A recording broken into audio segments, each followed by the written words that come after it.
ایک بڑی خوبصورت بات، امام اعظم ابو حنیفہ کے ایک شاگرد گزرے امام محمد رحمۃ اللہ علیہ، خوبصورت بڑے تھے، کچھ خوبصورت تھے، کچھ سونا، کچھ منہ دا میٹھا، کچھ پیارے بڑے تھے، کچھ ان کا انداز یہ تھا کہ نفاست پسند بڑے تھے، بڑے نفیس تھے، نکلتے تھے تو تنہا نہیں نکلتے تھے۔ ایک دفعہ بغداد میں تشریف لائے تو بغداد سے انہوں نے ایک بستی اور میں جانا تھا، تو وہاں یہودیوں اور عیسائیوں کا بڑا غلبہ تھا، تو امام محمد رحمۃ اللہ علیہ فرمانے لگے یہودیوں اور عیسائیوں کے بیچ سے گزرنا ہے تو کوئی یہی نہ سمجھے کہ ان کے تو پلے کچھ نہیں، کہنے لگے سونے گھوڑے لاؤ عربی نسل کے۔ 30 شاگرد ساتھ تھے، ان کو بھی ساتھ تیار کیا، عربی نسل کے 30 گھوڑے اور 30 شاگرد، ان کو کہا بھی دستاریں ذرا نا اونچی باندھ لاؤ، تو دستاریں بھی باندھی انہوں نے کلے والی بڑی خوبصورت، شاگردوں کو بھی جبے پہنائے، خود بھی جبہ پہنا، سفید رنگ کی اعلیٰ نسل کی گھوڑی، آگے آگے پیچھے 30-32 شاگرد۔ اور جب آپ گزرے نا بغداد کے آگے اس علاقے سے، یہاں یہودی عیسائیوں کی بھی کثرت تھی، عورتوں کی عادت ہوتی تھی پرانے زمانے میں مہمان دیکھنے کے لیے چھتوں پہ چڑھ جاتی، کچھ اپنے دروازے پہ کھڑی ہو جاتی، کچھ دیکھتی کھڑکیوں میں سے کہ گزر رہا ہے کوئی مہمان، تو یہودیوں کی عیسائیوں کی بہت ساری عورتیں چھتوں پہ چڑھ گئیں، تو مسلمان نعرے لگانے لگے امام محمد آ گئے، امام محمد آ گئے۔ کچھ پہلے ہی بڑے حسین تھے، پہلے ہی بڑے خوبصورت تھے، کچھ حضور کی سنت کا نور چڑھا ہوا تھا، کچھ دائیں بائیں شاگرد تھے، پھولوں کی پتیاں گر رہی تھی، تو جب محمد محمد کے نعرے لگنے لگے نا، تو ان عورتوں نے امام محمد کا جلوہ دیکھا، تو دیکھا دیکھی کام کیا شروع ہوا، ایک نے دیکھا تو اتنی محو ہوئی کہ اس نے کلمہ پڑھنا شروع کر دیا، اس سے کلمہ سن کے تو دوسری نے بھی پڑھا، تیسری نے بھی پڑھا، چوتھی نے بھی پڑھا، بیبیاں بلند آواز سے مسلمان ہونے لگی، ان کو دیکھا دیکھی مرد بھی پڑھنے لگے، ڈھیر سارے یہودی عیسائی مسلمان ہو گئے۔ ایک مسلمان ان سے کہنے لگا تمہیں غلطی لگ گئی ہے، یہ ہمارے نبی محمد نہیں، میاں صاحب کا نام محمد تھا نا، تو کشمیر کے لوگ کہنے لگے شاید وہاں کے ہندو سکھ وہاں کے جو تھے کشمیر کے، وہ کہنے لگے شاید وہی محمد ہے، تو فرمانے لگے میں تے بندہ ٹھگ جی لوگوں، میں تے بندہ چور، جس دا خلقت کلمہ پڑھ دی او محمد غور، میں تے بندہ ٹھگ جی لوگوں، میں تے بندہ چور، جس دا خلقت کلمہ پڑھ دی او محمد غور۔ تو امام محمد رحمۃ اللہ علیہ کا نعرہ لگ رہا تھا، تو ایک بندہ کہنے لگا یہ وہ والے محمد نہیں، یہ ہمارے نبی پاک صلی اللہ علیہ وسلم محمد صلی اللہ علیہ وسلم نہیں، یہ وہ نہیں ہے، تو ہمارے ایک امام ہے امام محمد، وہ والے نہیں۔ اب وہ کچھ لوگ چپ تھے، کچھ سوچ رہے تھے، کچھ بات کر رہے تھے، تو ایک بوڑھی اماں اپنے انداز میں بیچ میں سے بولی، کہنے لگی چل بیٹا چھوڑ، ہمیں پڑھنے دے کلمہ، اگر مسلمانوں کے چھوٹے سے محمد کا یہ حال ہے تو بڑے محمد کا کیا حال ہے،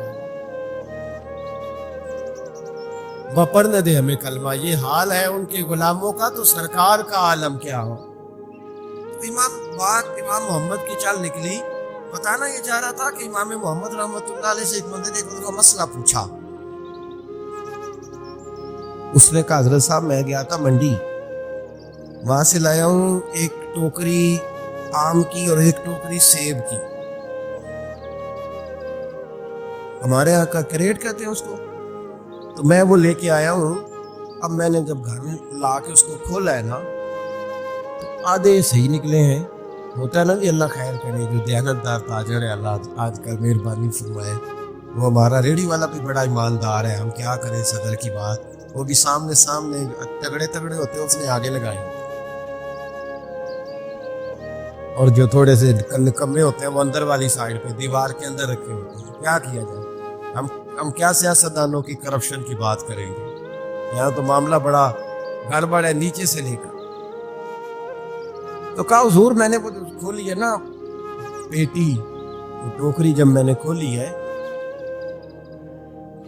تو اوپر تو آم اور سیب ٹھیک تھے، تو اندر گلے سڑے ہیں، تو اب میرے لیے حکم کیا ہے؟ تو آپ فرمانے لگے بھی مسئلہ شرعی ہے کہ رکھنے ہیں تو سارے رکھ، واپس کرنے ہیں تو سارے کر، یہ نہیں ہو سکتا کہ تو صحیح صحیح رکھ لے اور گلے سڑے۔ یہ مسئلہ امام محمد بتا کے تو رونے لگے۔ بندہ کہنے لگا حضور مسئلہ بتایا ہے آپ نے، تو فقہ کا ایک مسئلہ ہے سادہ سا کہ حضرت اب کیا کرنا ہے، تو رونے والی کون سی بات ہے؟ تو فرمانے لگے یہ تجھے مسئلہ بتا کے نا مجھے کچھ اور یاد آ گیا۔ آپ کو کیا یاد آیا ہے؟ فرمانے لگے میں بھی عرض کروں گا، مولا امام اعظم کے پاس بیٹھا ہوں، معروف کرخی، سری سکتی، جنید بغدادی، ان سارے درویشوں کے پاس رہا ہوں، میں بھی بیٹھا ہوتا تھا اس محفل میں جس میں یہ ہوتے تھے اگر جنت میں بھیجنے ہیں تو سارے بھیج، یہ نہیں ہو سکتا کہ گلے سڑے ادھر پھینک دیں اور اچھے اچھے اٹھا کے لے جائے۔ ہم سارے مصطفیٰ کا کلمہ پڑھنے والے، سب کو کہا یا ایھا الذین آمنو، ہم سب کا اکٹھا نا۔ ان لوگوں کی جو محبت ہے نا وہ فائدہ دیتی۔ خواجہ فرید الدین مسعود گنج شکر رحمۃ اللہ تعالیٰ علیہ کہنے لگے نظام تجھے آئے ہوئے بڑے دن ہو گئے، جا یار چکر لگایا۔ فرماتے میں پیدل گیا تو مجھے جانے میں کئی مہینے کئی ہفتے لگے۔ میں دلی پہنچا اور اپنے گھر کا نا ایک چکر لگایا، اوپر سے چکر لگا کے تو پھر پاک پتن کے رستے میں چل پڑا۔ کہتے ہیں واپس پہنچا تو حضرت بابا فرید صاحب رحمۃ اللہ علیہ نے دن گنے ہوئے تھے، کہنے لگے یار اتنے ٹائم میں تو واپس آیا ہے نا، اتنا ٹائم تو آنے جانے پہ لگتا ہے، کہ غریب نواز محسوس نہ فرمائیے گا، آپ نے کہا تھا چکر لگایا، تو حضور میں ایک چکر ہی لگایا ہے اور میں واپس آ گیا ہوں، بات ہی چکر کی ہوئی تھی۔ دیکھے نا نبی پاک صلی اللہ علیہ وسلم نے فرمایا ابو ہریرہ کوئی کام نہیں کیا کر یار، یہیں بیٹھا رہتا، اس کی حضور صحیح ہے۔ اٹھے، سامنے ایک ستون تھا، اس کے پیچھے سے ہو کے نا واپس آ گئے، تو حضور نے فرمایا گئے نہیں، کہ حضور نے آپ نے فرمایا تھا جایا آیا کر، گیا ہو کر میرا دل ہی نہیں لگا۔ بھئی تو یہاں سے ہو کے واپس آ گئے، کہیں جانا تو تھا نا، یہیں سے ہو کے۔ تو ان لوگوں کے صالحین کی محبت کے راستے میں کوئی چیز رکاوٹ نہیں بنی۔ ہمارے ہاں چیزیں رکاوٹ بنتی ہیں، اپنے اولیاء اللہ سے، صوفیاء سے، بزرگان دین سے، رب کریم کے بندوں سے، داتا علی اجمیری سے، خواجہ اجمیری سے، ان لوگوں سے پیار کریں، صالحین کی محبت دلوں میں پیدا کریں، صحابہ کا پیار دلوں میں پیدا کریں، اہل بیت نبوت کا پیار دلوں میں پیدا کریں۔ یار یہ حدیث جو ہے نا، یہ امید کی کرن ہے، یہ روشنی کا مینار ہے۔ میرے نبی پاک نے فرمایا جو جس سے پیار کرے گا قیامت میں اسی کے ساتھ رکھا جائے گا۔ یہ صحیح بخاری کی حدیث ہے، المرء مع من احبہ، اور یہ جو مع ہے نا اس کا معنی ہے ساتھ رہنا، ہاں مع اللہ، مع یعنی بما، یعنی اس کے ساتھ، المرء مع من احبہ، جو جس سے محبت کرے گا قیامت میں اسی کے اس کی معیت میں رکھا جائے۔ لیکن ہمارے ہاں نا کرامتے، میرے جیسا شخص جب بھی کرامت سناتا ہے کہتا ہے میرے حضرت صاحب کا مجھ سے بڑا پیار۔ بھائی وہ تو پیار کریں گے، وہ تو برکھا ہے، وہ تو رحمت کا سایہ ہے، وہ تو سائبال ہے، تو بازو کھلے ہوئے۔ تو بتا تیرے اپنے دل کا حال کیا ہے؟ حضرت حرم بن حیان رحمت اللہ تعالیٰ نے فرماتے میں حضرت اویس کرنی کو ڈھونڈنے چل پڑا، ڈھونڈنے بھی اسے نکلا جسے کسی نے نہیں ڈھونڈا اور جو کبھی کسی کو نہیں ملے، حضرت اویس کرنی۔ یہ فکرہ کسی درویش نے نا حضرت اویس کرنی کے لیے کہا، یہ فکرہ پورا فیٹونی پہ آتا ہے، اسی کسی دے کچھ نہیں جلانا، تے نہ کوئی ساڈا درد، کوئی جرانہ نہیں، کوئی دوستانہ نہیں۔ حضرت اویس کرنی کا مزار بھی کنفرم نہیں کہ کدھر ہے، بس اسی کسی دے کچھ نہیں لگتا، کیا ضرورت ہے، بس ٹھیک ہے اپنا جو ہے انداز سارے زمانے سے علیحدہ کر کے رکھا ہوا، علیحدہ، الگ تھلگ۔ حضرت خواجہ اویس کرنی کو ڈھونڈتے ڈھونڈتے کہتے ہیں میں گیا، کرم گیا، انہیں دھرم بھی نہیں، یہ داتا صاحب نے اس کو لکھا ہے، فرماتے ہیں میں گیا تو مجھے لوگوں نے کہا وہ تو حج کرنے چلے گئے۔ کہتے جب میں مکے گیا تو میں نے لوگوں سے پوچھا اویس کرنی آئے تھے، کہنے لگے ہم تو نہیں جانتے۔